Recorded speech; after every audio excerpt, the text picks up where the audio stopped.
Hi, I'm Stephanie Moore with Unity Point Health, and I'm joined here with Jana Day. You are the injury and prevention specialist here at the hospital. Yeah. And we're going to talk about some common injuries that happen when you get to carve in the pumpkin. I know. What are some that you see a lot?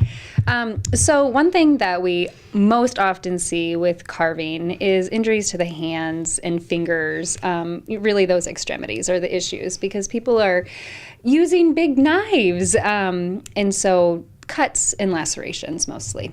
So when it comes to safely carving your pumpkin, we need to avoid those big knives and use the tools maybe from a kit that you could find at your local store.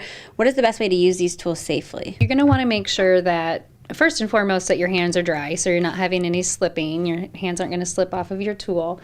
But making sure that you're actually carving away from your body and not back toward your body, and that you're using kind of slow and controlled motions. And of course, we would recommend having an adult always, Yes. do the big cut and maybe have the kids, help with the design or something like that. Yeah, exactly. So the cutting should all be adult. Of course, we don't want the kids to have a knife or even something small like this is going to be too sharp for a child to be using.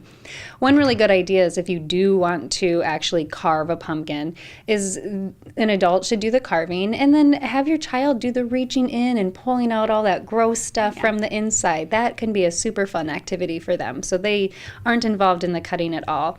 And other things that you can do, you don't even need to carve a pumpkin to decorate it. You can paint. You can put little stencils on and actually just follow those instead.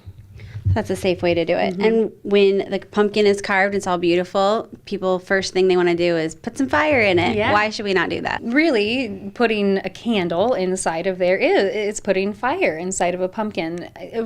And then you have to replace them every day, and it's kind of a pain. Instead, just use one of those little LED tea lights and put that in there, and then they're going to work for the duration of you needing your pumpkin.